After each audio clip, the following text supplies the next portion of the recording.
Hey, it's Conrad Thompson. Thanks for checking out the podcast here on YouTube. Be sure to hit the subscribe button and the notifications bell. You'll get a notice anytime we upload some new content.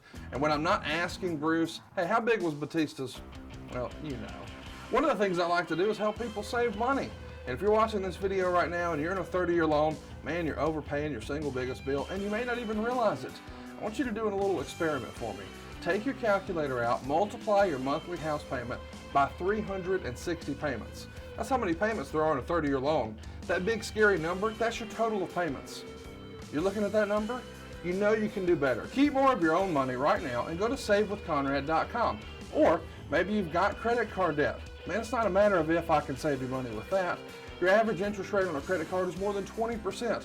And by the way, all the interest you pay on those credit cards, it's not tax deductible. Whereas the mortgage interest, well, that is tax deductible. So if you owe this debt, it's up to you how to pay it back. Doesn't it make sense to get the cheapest rate possible and the greatest tax deduction possible? Find out how much money you can save right now for free at savewithconrad.com. You don't need perfect credit. Even scores in the 500s can be approved, and it's no cost out of pocket. But maybe best of all, we're licensed in more than 40 states. We can help more families than ever before. But how much can we save you? Find out right now for free with a quick quote from savewithconrad.com. Hey, it's Conrad Thompson, and you're listening to Arn and the Master of Ceremonies, our host with the most. Of course, he is the founder of the Four Horsemen, the Hall of Famer himself, the Enforcer, Double A, Arn Anderson. Arn, how are you, man? I'm doing great, Conrad. How are you? Man, I'm good. We are safe and healthy and happy, and you're in the comfort of your home, and I'm in mine, and we're having a little fun, talking a little wrestling today. But we don't have to get too far in our Wayback Machine. We're talking about Payback from 2015. So just about 5 years ago, it went down May 17th, Royal Farms Arena in Baltimore, Maryland. Draws about 10,000 folks, which is a nearly full house there. Baltimore, one of the old famous Horsemen towns, probably one of your favorite towns to perform in, huh? Yes, sir. The Baltimore fans have always been great. And as long as the story is something that they can follow, they're better than great. They're so responsive, and they enjoy the product, and they always have, and they're so fun to perform for.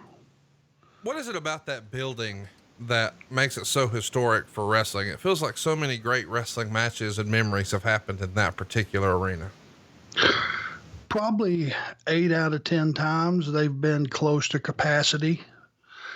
You know, throughout history, they have been so supportive, and the acoustics are so good. But when you have a history, it's like Chicago, of the building being full, then when you're sitting home and you haven't been to a show and you live in Chicago or around Chicago, your expectations are so big, just like Baltimore. Every time you saw it on TV or a pay-per-view or Clash of the Champions, it was packed, and it just made for that incredible atmosphere that you were expecting, and that's what you got. I think the fans were part of the stars of that show. Well, it's hard to disagree. It is always a hot crowd, and this is going to be no different here. We're coming off the Extreme Rules pay-per-view where we saw Seth Rollins retain the world title in a cage match over Randy Orton, as well as John Cena retain the United States Championship over Rusev in a Russian chain match. Let's get into some news and notes. I know you weren't necessarily quote unquote office from a financial perspective. But I do want to mention that, at the end of March, the WWE Network had 1,327,000 subscribers. And they're breaking down sort of where this whole process is, because we're not too terribly far into the switch from traditional pay-per-view into the network. Meltzer would report that the total network revenue was $28.6 million for the most recent quarter. This is pretty phenomenal to see how quickly this thing has taken off, but yet at the same time, we're hearing maybe it didn't quite meet expectations. What was the rumblings that you guys as agents were hearing about how the switch to the network was going here by 2015? Well, the question we all had, you know, the old timers, the Rotundos, the Malenkos, the Fit Finleys, myself, you know, who wouldn't spend $9.99 to get all that content? We could not figure out why that was. And I don't know if it was a smaller percentage of people actually have iPads or iPhones and are willing to go that route to get a show, or that people just didn't, weren't quite as in tune as we had hoped or thought they would be to that $9.99 streaming on the different vehicles that you have. I could never figure out why there wasn't 3 million buys the next day. That was one that just, all of us, it just had us confused. Right.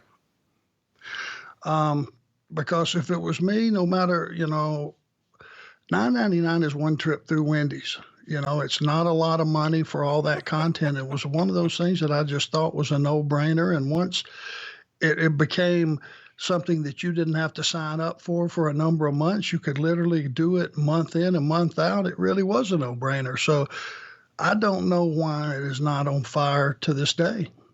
Yeah, to me, it does feel like a no-brainer, but it is interesting the way we've all sort of adjusted our viewing habits. And I mean, I venture to say that, maybe, 10 years ago, you probably weren't big on Netflix, but now you know your way around it. Fair to say? Yeah, but using me as, as an example is not a good one. I'm a moron. I am not computer savvy. But you're 100% correct. We're discovering stuff during this pandemic, my wife and I. This will embarrass you, but hey, the biggest thing right now that we're watching that has our interest, that we're watching every single day, is Dexter, and that's a great show. Yeah. How many years old? Yeah, very old, but it's a great show. It's awesome. It's so well done. We got turned on to Netflix, and I'm a guy that likes Discovery Channel and Shark Week and, Cops and Live PD, all that kind of stuff. That's kind of my niche of viewing. But, somebody turned us on to Ozark. Quite possibly the best series that's been put on TV since The Sopranos. Yeah, tremendous. I'm glad you agree. Yeah, I mean, what great minds think alike, Conrad. You know that. But that led us to to this thing. And Dexter and our neighbors were telling us years ago when this first came out, hey man, this thing is cool. You need to watch this. And like a grain of salt, yes, yeah, I'll get to it. But we never did. But there's just, again, I guess it's the new guy on the block, and with the network, people were skeptical. I just don't know. Well, it's just interesting to me how some folks have caught up. And when I was using you as an example, I wasn't saying because you, as you said, are a moron, but because you were maybe a little older. The kids these days are doing TikTok videos, and that probably hasn't caught up to you. But the point is, eventually what's hot with the younger generation, the youth, as they say, eventually becomes the norm even amongst adults. And eventually they take it over. Like these days, Facebook is mostly for older folks. But it started as like a college thing, and it's evolved. And I think that's what the network has had a bit of a challenge doing. Every time you see people promote the WWE as a pay-per-view, like when WrestleMania was on traditional pay-per-view, there's a lot of younger people chiming in online saying, this is stupid. Who the fuck would pay $40 for a pay-per-view when you could watch the thing for $10 a month?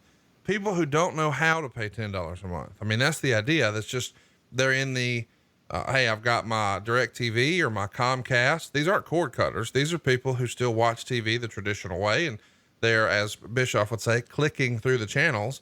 And then they see, hey, WrestleMania, let's get that. Press a button, boom, it's added to their bill and they're done. And that has just been the way it's been done for decades. So it's not, to me, too terribly surprising that it wasn't so quickly adopted. But as far as justifying the value, I think you and I are on the same page.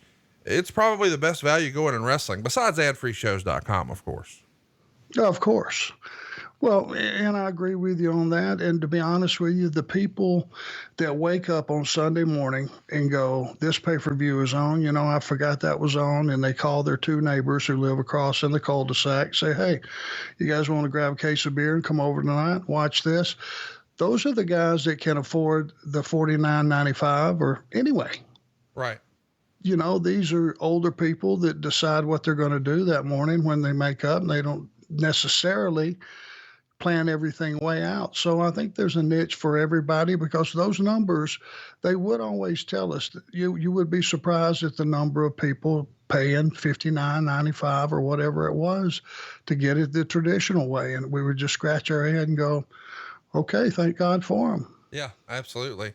Let's talk a little bit about some moving and shaking behind the scenes. Meltzer would report the Raw debut of Sami Zayn in Montreal on May 5th, after being introduced by Bret Hart, was laid out for him to lose, but to get over as a big star before an audience. And it was a lock that they would react huge for him. That happened, but before he got in the ring, Zayn's left shoulder went out during his ring entrance when he was leading the crowd and cheering for him. The referee immediately signaled for X, which usually means there's a legit injury and to get a doctor out, but can also be used for angles. In this case, it wasn't an angle. According to several in the company and others who were close with him, the injury was legit as reported on, and he underwent an MRI the very next day on May 6th. Sami Zayn is one of the more underrated performers in the game today. And I challenge people who maybe for whatever reason aren't digging the Sami Zayn character in WWE to go back and watch some of his stuff as El Generico on the independents, because he was just, and still is, a remarkable performer. But this might be some of the worst luck I've ever heard of. Getting hurt on your debut before you even have a chance to have the bell ring.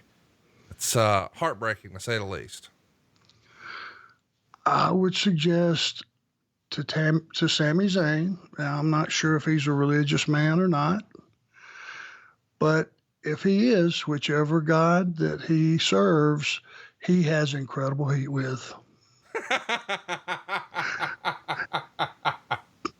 I'm sorry. I never heard of anything like that, blowing your shoulder out on your entrance. Now, I must have been so far underneath that day's activities, or not there possibly in the rotation the night that occurred, because that's something that would sweep the locker room. I mean, it would be like a wildfire. And for some reason, I do not remember that. But if that happened, that has got to be the worst case of luck there's ever been in the history of the business. On his debut match, correct? Yeah. I mean, he'd been in NXT for a while, but his first big Raw. And by the way, we have Bret Hart introduce him in his hometown of Montreal. I mean, it's just, this is supposed to be. And well, as you said, God had other plans. It's a French Canadian's dream. Yeah. To debut in Montreal. Those guys are over like Rover there. So God Almighty, he had to have the worst night of his life. Without question, very disappointing. Some other news from Meltzer's Wrestling Observer, which is available at WrestlingObserver.com, by the way. He would say Hogan in Australia claimed he's going to wrestle at next year's WrestleMania. They claimed he told Vince McMahon the day after this year's Mania at the Fairmont Hotel in San Jose that he was going to wrestle, and claimed Vince shook his hand and said, "I look forward to it." It's a combination of common sense and the sense of having a match that would work, and most importantly, if he can pass a physical. Next year is all hands on deck, so to speak. Hogan also claimed he turned down an opportunity to compete in the UFC when it started. We looked at it and it was very violent, and the referees weren't stopping the matches and were letting guys get beat up when they should have been stopped. So we just didn't want to have any part of it, but it's become quite a phenomenon. I got to tell you, Arn, wrestling fans online have had a lot of fun with Hulk Hogan's storytelling ability. I think Dusty famously said, "Don't let the truth get in the way of a good story." And it feels like Hulk Hogan maybe has that down pat, and I love him all the same. I am a wrestling fan because of Hulk Hogan. So before we continue, I just want to say that clearly. But how silly is this shit? The idea that Hogan considered competing in the UFC in like 93, 94. Come on. He might have considered it long enough to fold a magazine open in the shitter while he was reading it and saw an article and went, wonder what that is. That's about as far as him considering getting in a UFC cage was considered. It's just remarkable. I mean, this is something that pops up every now and again, especially in the last, 5 or 6 years. You would hear fans clamor for one more match. And Hogan would tease he was going to do one more match. Of course, we know he's had just a ton of physical ailments, chronic back problems, to say the least, to the point that Eric Bischoff has said that, he has a lot of trouble getting around. I mean, just standing can be a chore, and he flies private. And I mean, he's a very private person in that regard with these injuries, but out front, he's often talking about one more match. Did you ever hear any sort of rumblings that, hey, they're really going to try to do this? Or did everybody just sort of think, oh, this is Hogan just being a showman, no big deal? Well, I mean, he's smart enough to keep his name out there. Right. And there's not going to be a plethora of people that are going to go, okay, now I saw him walk in the mall, or I saw him at the beach, or I saw him wherever, I saw he was at the gym, or my friend knows his cousin, or whatever. He's not able to have a match. You're not going to have a backwash of all that occurring. So what I've learned about this internet, one big takeaways that I have figured out over the years, and this would apply to them too, anybody can go on there and shoot their own angle. Right. Sometimes it's going to be refuted. Sometimes it's going to be ignored, but you can go and say anything. Now, are they going to be a plethora of reporters that try to get a hold of Vince McMahon and say, did that conversation happen? Was your response what we heard it was? That never happened. So you're pretty safe. And I think in a smart sense for a guy like Hulk Hogan who wants to keep his name front and center, because the second you have a headline like that, Hogan preparing for match at WrestleMania next year, that's all you got to do. I'm smart enough to know to type that in, and it's going to blow up, because people assume that all the proper channels have been addressed and all the conversations have been had, and he's actually going to be healthy enough to have it. They don't realize it's just keeping your name out there, free advertising. That's exactly what he's doing. And he's been phenomenal at it. Around this same time, Hogan and Brutus wound up having a bit of a falling out, and eventually, they reconcile. Has their relationship always been sort of hot and cold over the years, or is this really the first time you remember them sort of having a split? No, God, I always thought they were severely tight. And the story goes back to, I guess, Brutus did Hogan a couple of solids when they were young. And, Hogan never forgot it. And he made sure that he was taken care of, in WCW and different places throughout. But I had always heard they were always tight before this one breakup, and I was never sure. And I don't like just spreading rumors, and it's none of my business, to be honest with you, but I heard they had a falling out. Yeah. And I'm glad they're back together. I mean, it's just, there's certain things that just, go together like peanut butter and jelly. And for old time fans, Hulk Hogan and Brutus the fucking Barber Beefcake are peanut butter and jelly.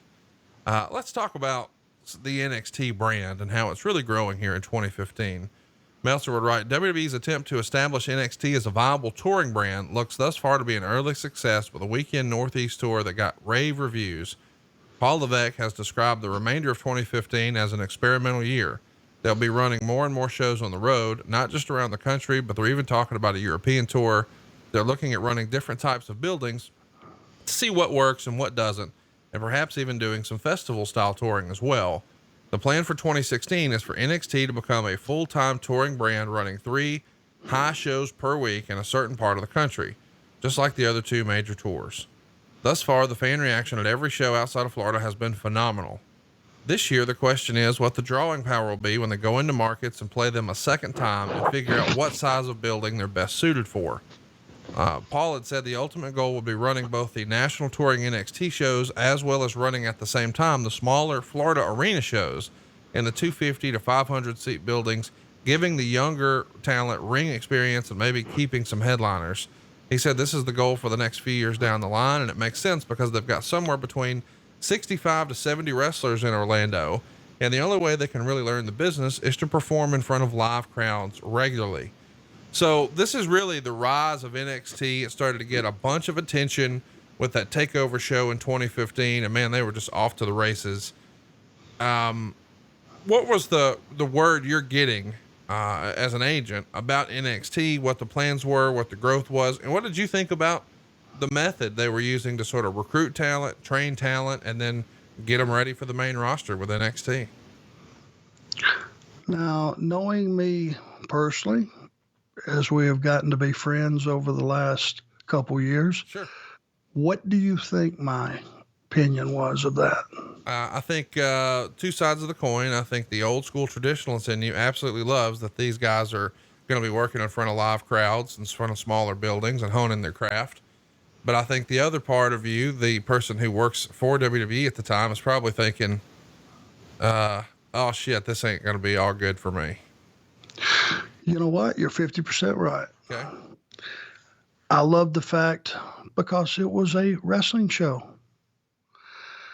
Basics, fundamentals, teaching these kids coming in, because a lot of them were not students of the business.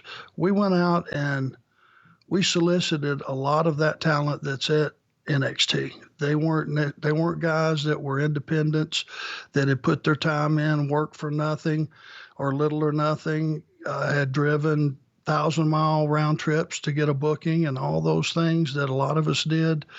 Some of these guys were having to pay those dues, and you were happy to hear that. You were happy to hear the fact that they were teaching fundamentals, not necessarily moonsaults off the top to the floor, power bombs through tables and all that stuff, even though that's a big part of the culture now. I'm not saying that. I'm just saying before you do all that, you got to properly be able to do an arm drag or a hip toss or a headlock takeover or a backdrop or a slam or a backbreaker.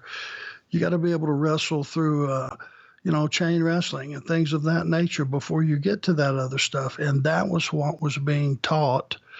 And Triple H, to his credit, was able to teach those things because he knows if you watch his style and you watch a lot of guys around him, Shawn Michaels and different guys like that, they had a knowledge of chain wrestling and making it make sense and having psychology and not doing things that were too big for where you're trying to put them. And once I saw all that was being taught, I was on board. And the fact that I knew they could go out if they took the show that was on TV and took it out on the road, which would be a wrestling show with some stars from the independent scene, which our audience are up to speed on. They're very, very smart. They know who the indie guys are and who the hot guys are and who's going to be possibly the next star. So that all fell into place.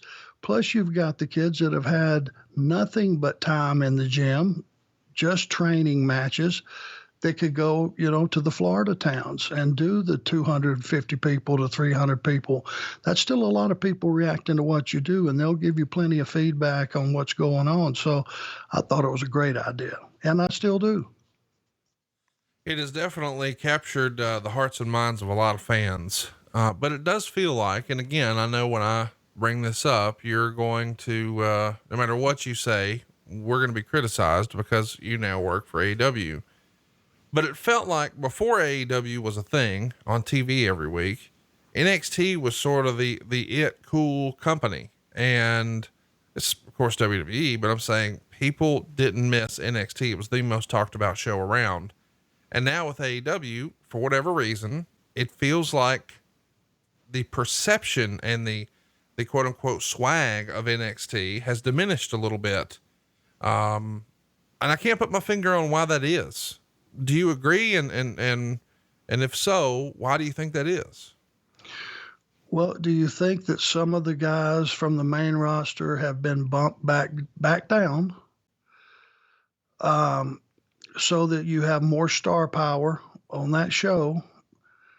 Now, this is in the, the front office's mind. Okay, we'll take some of these proven talent and bump them back down to make that a more competitive brand with those people. But when they come back down, they bring the Raw or SmackDown, whichever, show they came from, they bring their style with them.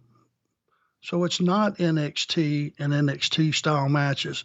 Now it's guys from the Raw or SmackDown that are bringing their style of work back down with them. So that show dynamic changes. Does that make sense? They're seeing a lot of the stuff that they see on Monday or they see on Friday. Now it's on NXT. So it's not a pure NXT show. May have something to do with it. Yeah. Hard to argue. Let's talk about some other moves happening down there at the PC. Meltzer would write, WWE officially announced Matt Bloom as the new head trainer of the Performance Center. He's been working in that role since the departure of Bill DeMott, and it's generally believed he was no longer interim, but the official change in promotion took place this past week. In addition, Sarah Amato, formerly Sarah Del Rey, was named assistant head coach, which is promotion from assistant coach. She's essentially the number 2 trainer on the roster, which is a real feather in her cap regarding work, because she's both a woman in that role and put ahead of men who have far more experience in wrestling. And also because she herself never had a big time US promotion experience. So let's talk about these two guys. These are the folks who are sort of the secret sauce of NXT that we've enjoyed the last 5 years. Matt Bloom, the former A-Train, the former Albert, and Sarah Del Rey. Do you have any sort of relationship with those guys, and what can you tell us about them? Yeah, from a personal level, I love Baldo. I had the opportunity to be his producer when he was wrestling, and the guy was a monster, and he still is a monster. I mean, he's just a big, rugged guy, but also a sweetheart. And also with the knowledge that, he wasn't a high spot guy. He was a guy that, was a nuts and bolts type guy that was just big and rugged, and he could kick ass and get his ass kicked, and very mobile for a guy that size, He was another guy that they started and stopped with, what was the Japanese gimmick that he had for a minute? Oh yeah. Tensai or something like that. Yeah. Never got a chance to get rolling. That was another one of those deals where, okay, let's change his look completely, change his name and all that stuff. Oh, he had 1 week. They weren't clamoring and coming out of the ceiling for him. Second week. Okay. 3 week run is up. So you couldn't expect anything from that. He's another victim of one of those, but I think going back down to NXT, and I think he has a lot of patience because he's just a good human being, the guy that I know. And he's great with those kids and does a good job. Now, I know I was only around Sarah for a short time when she got pulled up to the main roster. I think she was much more comfortable not being in that role, being back at NXT. It's a lot of pressure when you put those headsets on and you sit down up there and Vince is 2 seats away and you got to call a match with the truck and make sure that you stay ahead of everything and everything you say is clear and you talk in sound bites and you're way ahead of when things are supposed to happen and all that. I mean, there's a lot that goes on to being a producer other than just going out in the afternoon and suggesting things. And I think that kind of pressure she wasn't ready for, and she made a smart move by going back down and helping the kids. Let's talk about some other news and notes here. Let's talk about Steve Borden Jr., the son of Sting, is getting an NFL tryout as a tight end with the Kansas City Chiefs minicamp.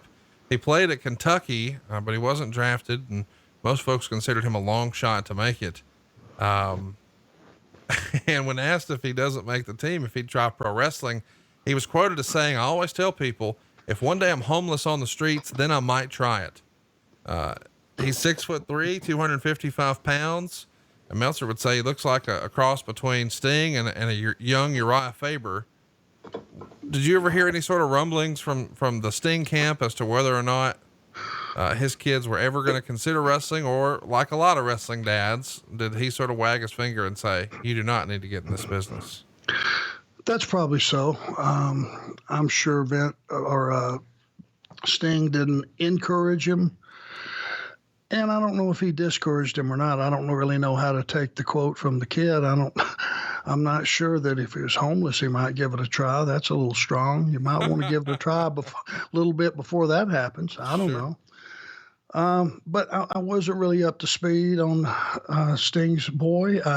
Once he started getting the mainstream attention a little bit, as far as being on the internet and quotes and different things of that nature, I kind of asked some guys and found out he was really a big kid and all that, but I don't know how that shook out. Did it ever work out for him one way or the other?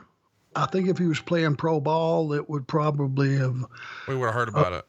We would have heard about it. Yeah. So, I know Sting is probably a good role model for the kid. Sting's a good guy. I've often said he's one of the better guys in the business as far as being a human being. So I'm sure he guided him the right path, and he's got something positive going on in his life. I can't imagine he wouldn't. Yeah. Ultimately it didn't work out. He didn't wind up making the team, and, I don't know what he's doing these days. We need to find out, but we do know what he's not doing, and that's wrestling. Meltzer would say, Chris Jericho announced in early May he's returning to WWE this summer for a house show tour. Similar to his WWE return earlier this year, Jericho says he's only appearing on house shows. Included in the 19-date schedule is the WWE International Tour hitting Singapore and Tokyo in July. Jericho said he enjoys the house shows because he doesn't have to worry about TV time constraints and he can work with newer stars. He said he has an idea of who he's wrestling, but it's always card subject to change depending on how storylines shake out. And the tour is going to begin on June 12th and run through SummerSlam and wrap up at the end of August. This is an interesting thing because we've seen guys like The Rock and big stars like that pop back in, but they only want to do the big shows. Jericho maybe doesn't want to be subjected, if that's the right word, to WWE Creative, but he enjoys wrestling. So working house shows only, which I don't think I've ever heard of before. Pretty sweet gig here, huh? You bet. And Chris has done it. You know, now when you look at his total body of work, the fact that he chose to do that at that time and was able to do that just tells you how many times he's recreated himself, you know, up until right now. So I think he had enough TV time that everybody knew who he was. He didn't necessarily have to have that when he showed up at the arenas. They knew who he was, and it was a smart move because the house shows are the fun part. You're not there, you know, early in the afternoon and till late at night, and having all the pressure and having them hand you a sheet or two sheets of promo stuff that you got to digest. You just go out and you just go wrestle and entertain the fans and entertain yourself and your opponent. It's the fun part of the business. Yeah, it is the fun part of the business. I mean, it feels like something that a lot of old timers who sort of know the way the WWE system works would opt for. I mean, hypothetically, if you were told, hey man, you can wrestle one more summer, but it's got to be with WWE, you'd probably opt for a house show schedule, huh? Yeah, I would think so, because that's where you make your money. You know, even with houses that are half to three quarters full, when you're talking 200, 250, 220, you know, $25,000 houses, still a nice payoff. It is a nice payoff. Let's keep it going here and talk about something that's going to be pretty topical again in a few weeks. Dark Side of the Ring is doing an episode on Owen Hart, and Owen pops up in the news here. Wade Keller would report WWE is planning an Owen Hart DVD release, but without the backing of Martha Hart and her family, according to a revised report from WrestlingDVDnews.com. Thursday's report noted that the DVD project had the backing of Martha and her children, but Wrestling DVD News says they were contacted by Martha stating otherwise. The report statement was, my children and I were unaware of this project until May 7th, when it was brought to our attention by a friend of ours who had read about it online. Contrary to your report, we do not support or back it in any way, nor has WWE requested our backing or support. From what little we know of the project, it seems to be another attempt to exploit Owen's memory, his tragic death, all for commercial gain. We have resisted that kind of initiative for almost 16 years, and if WWE really wanted to honor Owen's legacy, it would just let him rest in peace. So pretty controversial decision here. Martha's always been out front saying that, hey, that's it. No more WWE Owen stuff. But fans really want it. I mean, Owen has become this legendary figure. I mean, obviously he was a great wrestler beforehand, but he has become one of the most beloved figures in WWE history posthumously. We haven't talked a lot about Owen Hart, me and you. Any interesting or fun Owen Hart memories you can share with us from back in the day? Well, I'm sad to say that I wasn't around him more than what I was. He's legendary with his ribbon and the guys. He's legendary just from the positive personality that he brings to the locker room. All that being said, before you even get to the fact that he was an excellent worker. I know it was one of the, if not the darkest days in the history of our business. I was home. I was working for WCW at the time, and I had cut on that pay-per-view, and I was, for whatever reason, watching it, which I normally didn't buy pay-per-view, but I bought that one, and I was kind of in and out and doing stuff out in the garage, and I think on the deck or whatever, and just half-ass watching it. But I came in, and it was just, the timing was was terrible because there was just the announce team was sitting there and they were just laying out. They weren't saying anything. And I looked, I want to say it was Jerry Lawler. I looked at his face, and his face just said it all. I mean, it looked like he had just seen a ghost, and a legitimate ghost. And it was just the looks on the announcers' faces for that brief time before anybody said anything told me something bad had happened.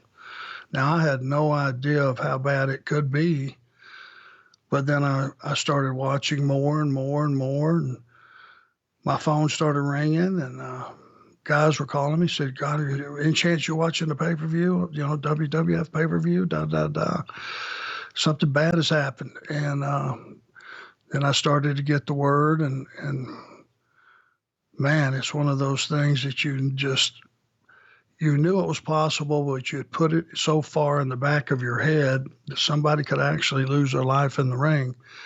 I mean, every one of us that go to the ring that are smart enough to know on any day you could get hurt, on any day you could get crippled.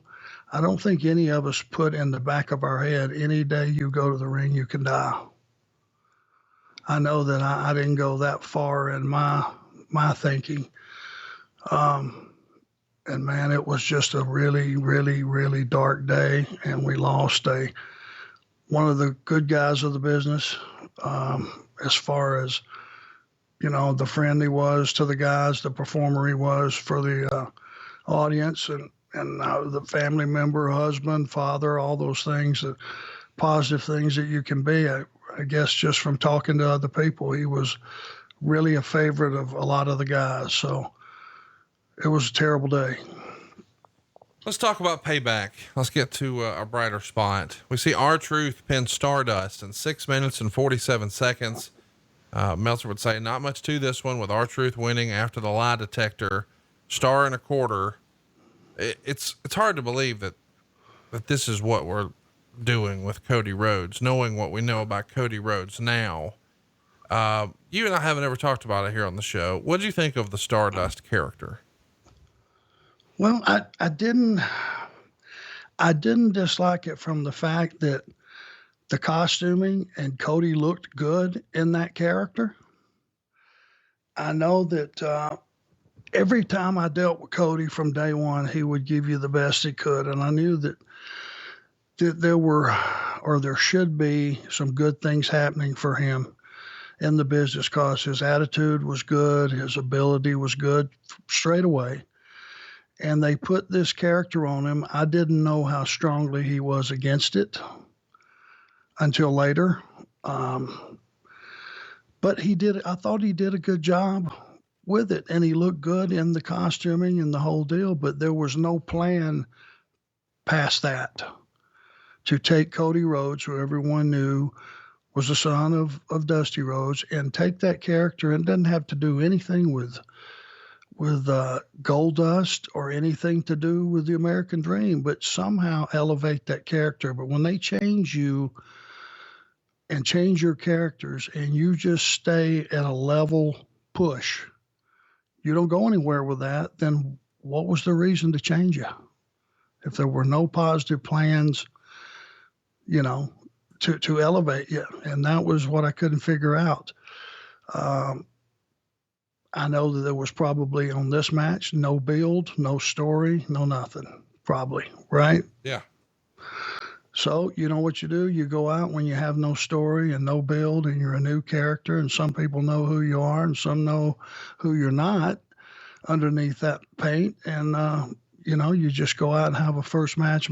I would expect that the reaction would have been minimal, probably, for that. Let's talk about the next match. The Ascension taking on Macho Man and Axel Mania, 2 minutes and 49 seconds. Meltzer would say Axel went full on Hogan, wearing a Hogan red and yellow outfit, the do-rag, the bleached Fu Manchu. He does all the Hogan stuff, complete with the leg drop on Connor, but Victor makes the save. Mandow goes to the top rope for the elbow, but Connor shoves him off, and the Ascension hit the fall of man and pin him. And the announcers act like it's a blow off for the mega powers, or the meta powers rather. and Sandow and Axel team is going bye-bye, but they were still together at the SmackDown tapings. Half a star. A lot to unpack here because all these guys are now no longer with WWE. The Ascension, we've sort of talked about them a little bit before. Very capable performers. They had really good matches in NXT, but when they get to the main roster, very quickly, the announcers position them as something akin to cosplay road warriors. It's just the kiss of death and not fair to the guys. Would you agree?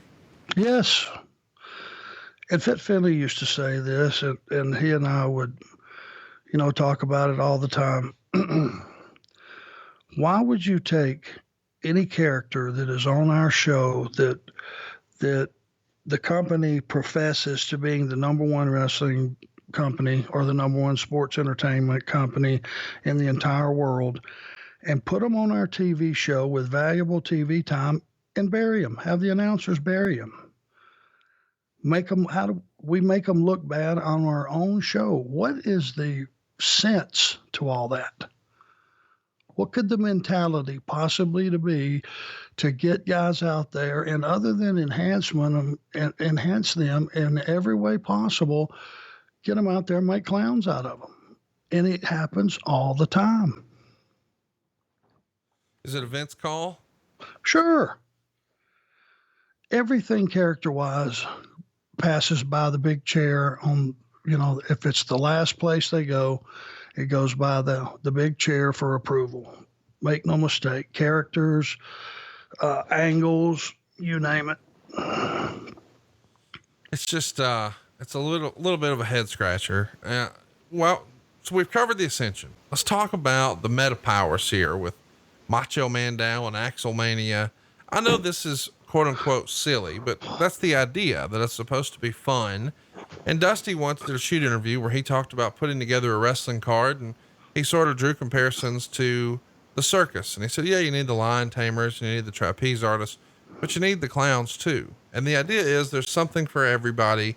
Maybe that segment wasn't for you, but stay tuned. It's coming. I loved the pairing. I think Damien Sandow, when he was doing the stuff with The Miz and he was the stunt double, was tremendous. I enjoyed this, but for whatever reason, it doesn't feel like the WWE wants to get behind it. What'd you think of it? Did you think it was too silly? And, what can you tell us about why WWE sort of wanted to move away from it? I think it was just something that was meant to be a one-off, and why you would just go out and basically have one guy, not steal another guy's gimmick, but to take on another guy's gimmick. I mean, Hulk Hogan is the most renowned character probably in the history of the business, wouldn't you say? Yeah. It's a common word. I mean, there are a lot of big stars that have came and gone, but I mean, if you say Hulk Hogan, everybody's heard that. They know that. To put that on a guy, and it just doesn't make any sense to go out. I think it brings down the Hogan character. And if you do just a one-off or two, and then, you squash those characters and you beat them, the second you beat them, all the fun goes out of the Miz Dow and Axel characters, doesn't it? Yeah. So, I mean, not that I'm saying you need to beat the Ascension again, because God knows those guys got beat enough. And the second you walked them in the door and said Road Warriors, and in any comparison, you just buried those guys. They can't live up to that, nor they should be expected to. So, I mean, it's just, it's just throwing things out there without thinking them through. Curtis Axel's dad, for God's sakes, was Mr. Perfect Kurt Hennig, who was as good a performer as ever graced this industry. He was as good and as creative and as ahead of his time as anybody ever has been. For Joe to not be able to go out on TV his first time and say, hey, I'm not my dad, I'm Joe, but my dad was Kurt Hennig. Very proud of that fact, and I'm going to try to do everything I can to make him proud of me and excel in this business.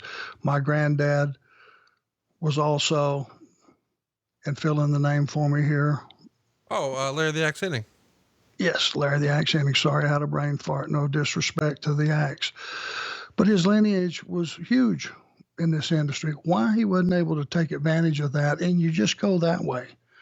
That was something else that, was guys would come up and they wouldn't get to be who they were, or who their dad was, or who their uncle was. Well, that just makes the business bigger, that you have second and third generation wrestlers that are doing well, and you see what an edge they have. For Curtis Axel to not be who he was, and them try to name him 2 or 3 different times, and the kid could perform, he could work. You could have done better by that, and a lot of characters that have came along with huge lineages, you just, for whatever reason, it's like, no, name him something else. He just recently got released. I'll be honest, I kind of forgot he was even still with the company. They hadn't used him in so long on TV. Were you surprised that they never found any place for him? I mean, this is a guy who was praised in a major way. Like even when The Rock was coming back and trying to get ready for a comeback, he would go to this guy and say, "Hey man, let's work it out and let's work together." And very capable performer is my point. And for whatever reason, they can't figure it out with WWE. Yep, I know. I was there with it, and him and Bo Dallas made a good team, but they've always got this feeling in the back of their head that performance is not enough. The fact that the guys look like good athletes is not enough. You always got to put some entertainment on it. Well, if everybody's entertaining, I think nobody's entertaining. Yeah. If everybody has the same gimmick, right? Mm-hmm. Everybody's trying to do ha-ha, then ha-ha, it gets overdone, and you don't appreciate any of it. Like you said earlier, everybody should have a niche. And, his niche was just he could go out and go. The point you're trying to make about if everybody's entertaining, then nobody's entertaining is, if what makes a guy special is his comedy, but every match has comedy, well, he's not so special anymore. And the first time I heard that comparison in wrestling was a Jim Cornette quote when he said, if you got a locker room full of 7-footers, you ain't got no giants. The idea being you've got to have smaller guys to really emphasize how big this guy really is. But if everybody's that size, well, they all look the same and nobody's a giant. Exactly. All right, let's get to the next match. We've got Dolph Ziggler and Sheamus here. This is a rematch from Extreme Rules. It was a Kiss Me Arse match. This one's going to get 12 minutes, 22 seconds. Meltzer would say good match, similar to last month. They came out fast. Eventually though, there's, a situation. Ziggler headbutts Sheamus and busts his own head open with a deep cut that needs 10 stitches over his right eye.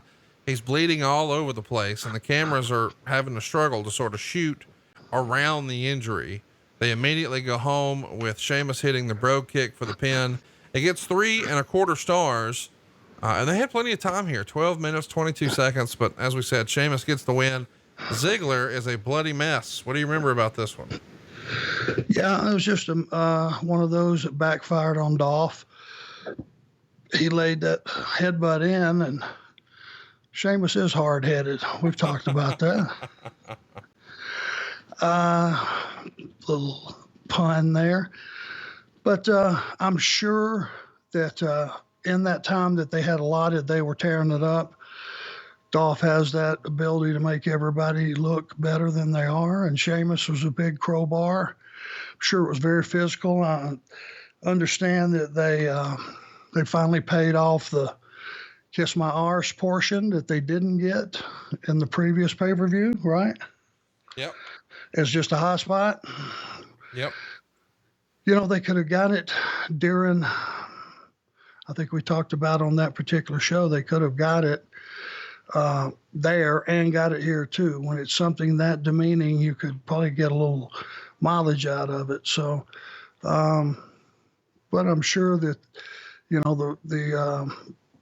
it was stopped by the trainer, which is a real thing. When a guy gets busted open, the match stops, and talent safety is first and foremost. So that was one of those deals, I guess, that really happened. Just unfortunate that they cut the match short.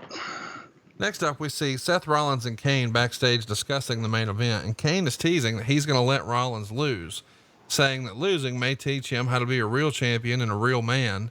And he would continue that he doesn't need this job, but he loves it, but he'd stand idly by and let Rollins lose.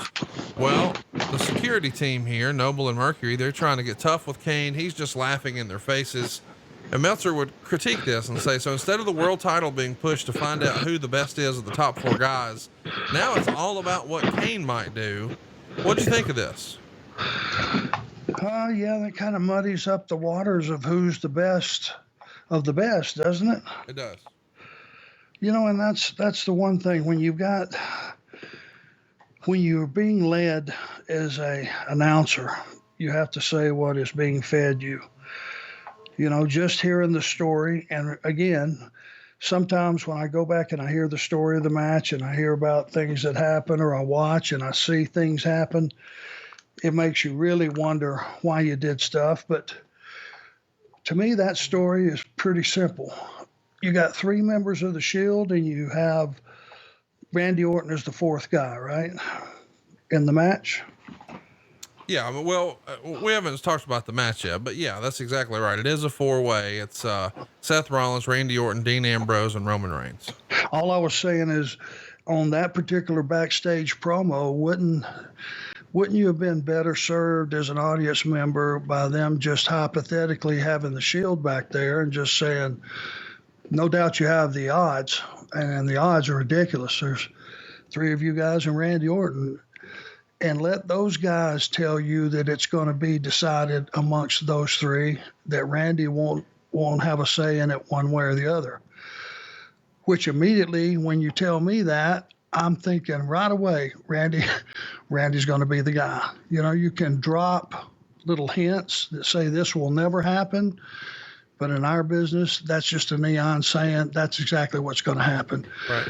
There were ways to tease that in that earlier promo before you ever get to the match. I think not just demean it by, it doesn't matter what the rest of those guys do. Those are all top guys. It just matters what Kane does. Just feels like a little bit of a lame tease to me. I would agree. I do want to give everybody a peek behind the curtain. You're using a massage chair today. It's one of those tough days being a wrestler. Fair to say?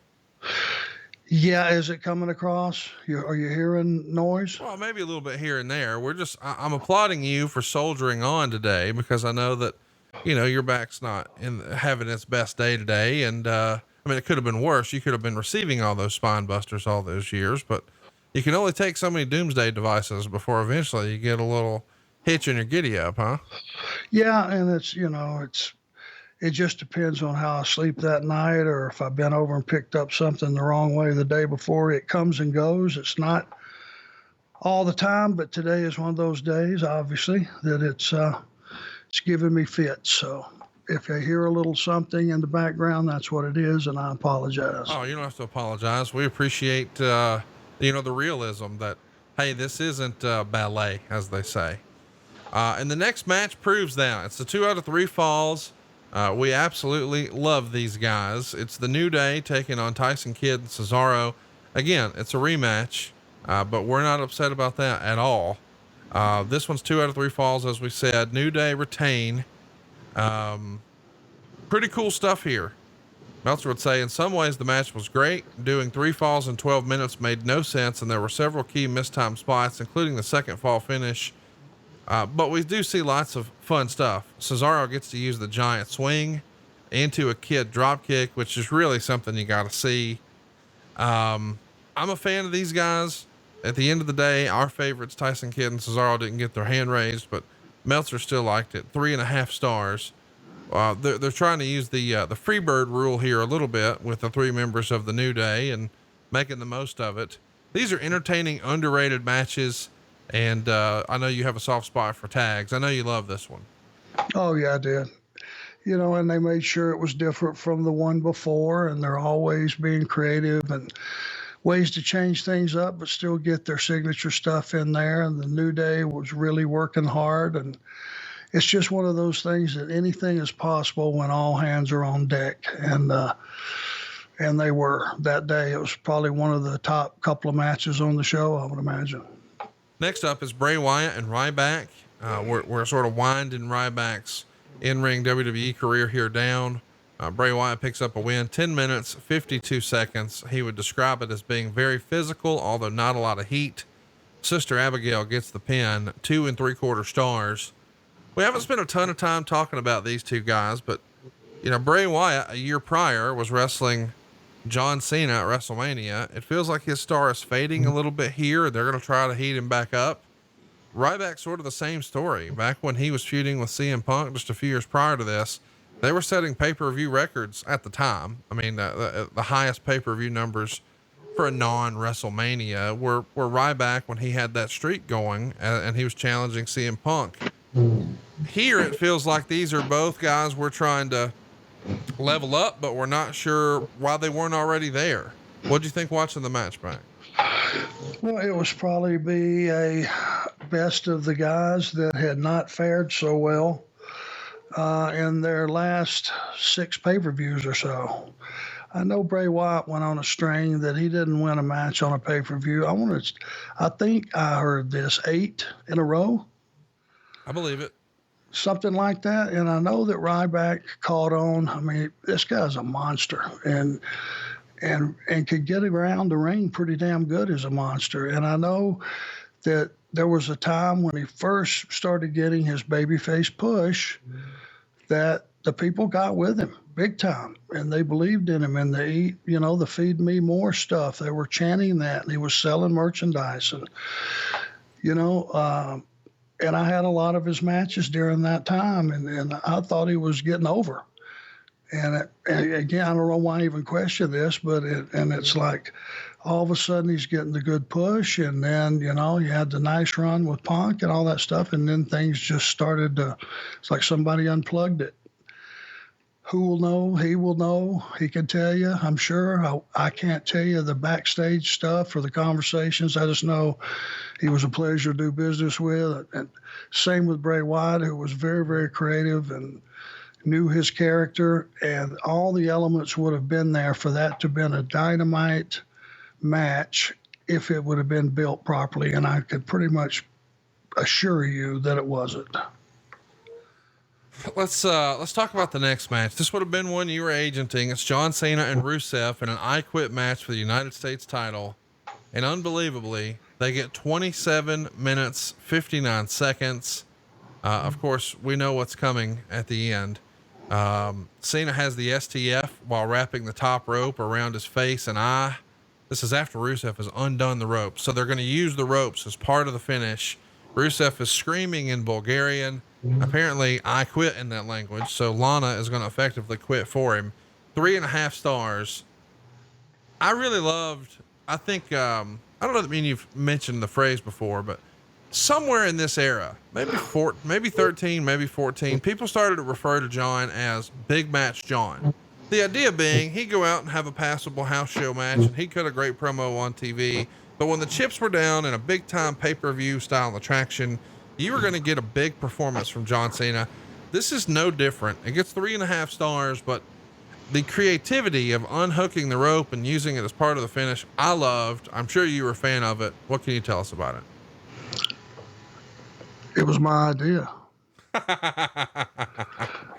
But the thing that, the thing about it is you go back and we look at everything with hindsight being 2020 and Monday morning quarterbacking and all that stuff. Let's just say from halfway through the match when things started to get big and they were using the steps and they were hitting finishes on top of the steps and all the stuff that literally could hurt you so bad that you might say, I quit. That all made sense. I feel like going back and looking at it, there was too much small stuff on the front side that no one would ever say I quit from. And to me, it slowed the match down. It just, it made it a little bit incredulous that a guy would think the other guy was going to say I quit over something real small. And I think there was a lot of that stuff on the front side that was just filling time that we could have did a better job on. And I blame all of us, but once it got rolling and there was some big stuff and the story with Lana and Rusev and all that, when it all started coming to fruition, it got better and it got better. And the only downside of it was that now Rusev had lost 3 in a row on pay-per-view. Yeah. And again, this was a guy that I was on board with. I thought he had a huge upside. For 1 year, he did not lose. And it was paying off. And in an era where you really couldn't get heat, I think this guy was starting to get some steam. And then once you lose 3 in a row, and they weren't 2 months apart or 3 months apart, they were bang, bang, bang, probably 3 months in a row. That's a lot of losses on pay-per-view. And that was just another one. And that series of matches they had that did a lot towards cooling Rusev off. Let's keep it moving here and talk about the next match. It's Naomi and Tamina Snuka. They're going to wrestle the Bella Twins for 6 minutes and 9 seconds. This is a bad spot to be in. Meltzer would describe it as a death spot, and the crowd's not into it because they were so hot for the match before. He would say the match fell apart at the finish when Snuka was supposed to grab Nikki's leg as she went into the ropes. Nikki went into the ropes and she wasn't there. So Nikki paused and waited. Naomi hit the rear view, but Nikki kicked out. Brie did a plancha off the steps onto Snuka, but Naomi slammed Nikki off the top rope for the pin. 1 star. You hate to see a missed spot like this, but the ladies are working hard. You and I are big Nikki Bella fans. We think the world of everybody involved in this match, but for whatever reason, the chemistry just wasn't there, and we had a bad night. It gets 1 star. The work was okay, but that one blown spot, nobody really knew what to do. Less than ideal. Yeah, and I just leave it on that. I'm sure they had better outings on different nights, and they're better than that. And I'm sure in following matches and follow-up matches to that, they gave a much better accounting of themselves. Some nights you have bad nights. They might have just had a bad night. Let's talk about the next match. It's Neville and Bad News Barrett, 7 minutes and 23 seconds by count out. Meltzer would say a weird match, pretty much inexplicable in its goal. It was hard for them so late in the card. Really, this should have been the second or third best match on the show, and it was a nothing. Neville went to the top rope. Barrett rolled out of the ring. Neville does a running, twisting dive over the top and starts selling the knee. And the finish was that Barrett could have easily gotten in the ring, but at the last second decided not to and just stood there taking the loss. Those kind of finishes suck, but it's in the WWE playbook and has been with heels dating back 40 years. However, the idea is that the face gets a win, but a heel leaves with heat. But the aftermath negates that because Barrett hits Neville with the bull hammer and beats him down. Neville makes his own comeback as Barrett is parading around in his robe. He hits a German suplex, and in doing so, Barrett's scepter is broken. And then Neville hits the red arrow. So all the heat was blown off, and the guy who essentially won twice is not in the IC title match. And the guy who quit and then lost, leaving with no heat, is. Why couldn't Neville have just won? He'd get his pop and an impressive win.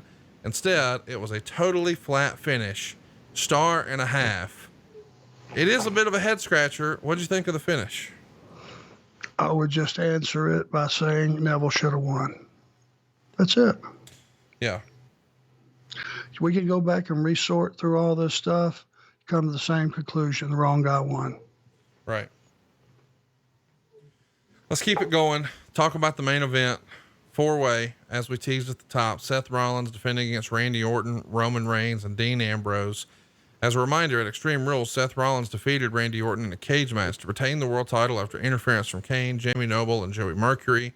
And on the April 27th Raw, it was announced as a result of the WWE votes on the app that Rollins would be defending the title against Orton and Roman Reigns in a triple threat match.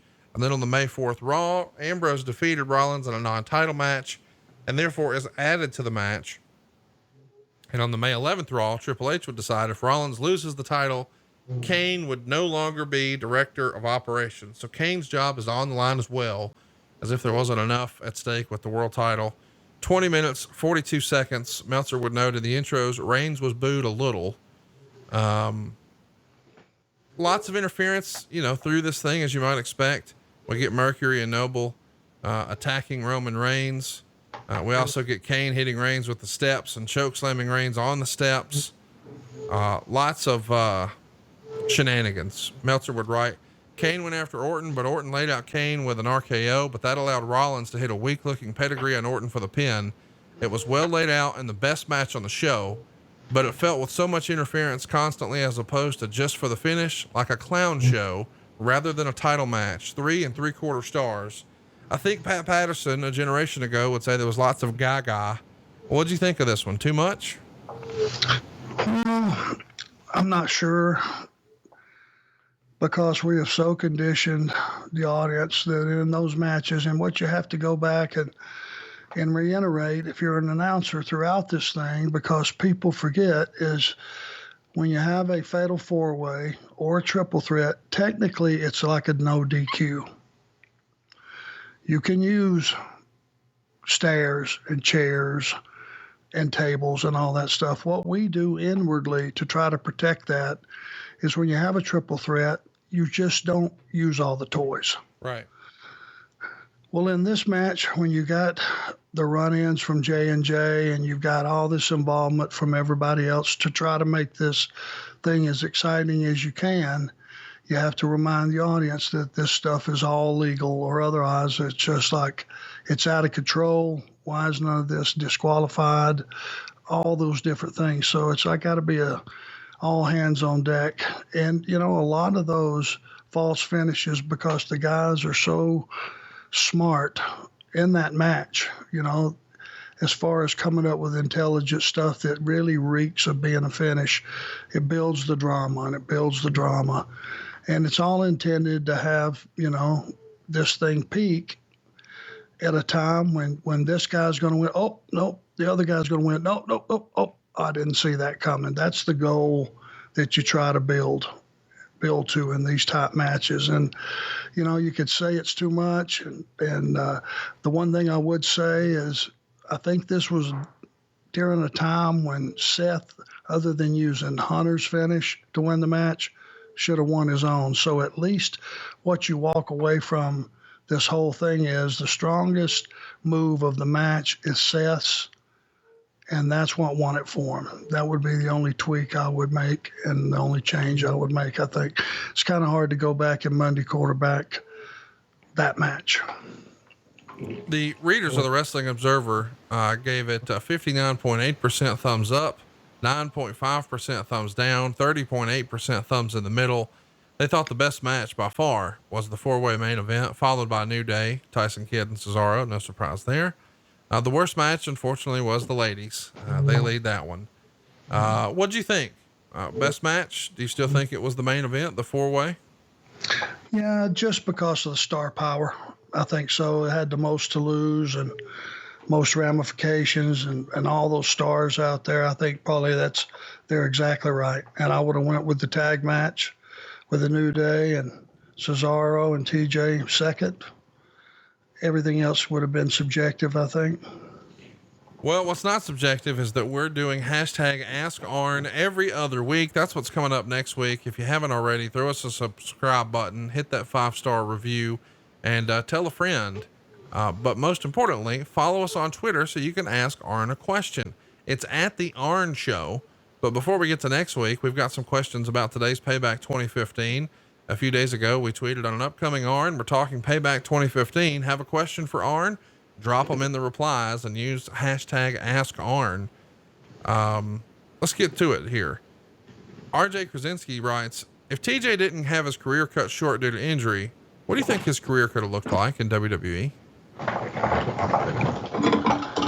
Huge upside, because he would have survived the years of he's too small, he's too short, he's too anything negative. They would have just went by performance. And he was a kid that did different things. Everything he did was different from everybody else. It was innovative, and he was a student of the business. I think he would have had a huge career. Ray LeDuc wants to know, when do you realize New Day were going to be a big deal?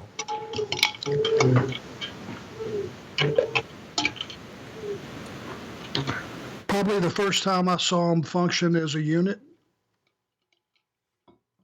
Neil wants to know, what was Vince's reaction to Ziggler's headbutt in the Sheamus match where he's busted open at the end?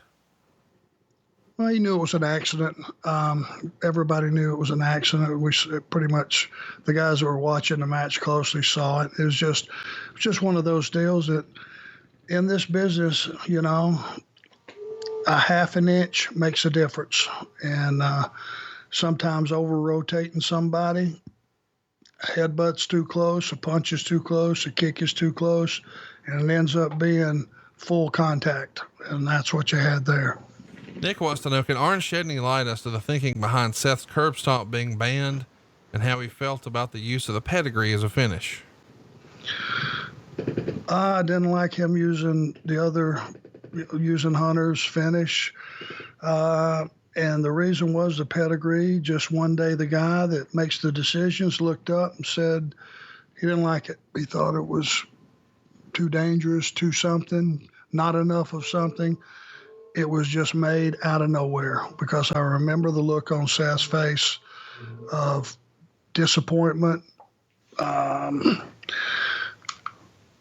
understanding why and where did that come from and why and all those things. It was just one day. It just said, tell him find another finish. And that's how stuff happens. Last question from Patricia Rogers. Did you know Naomi would be the star she has become in this moment? She pinned Nikki during a time when the Bellas reigned supreme.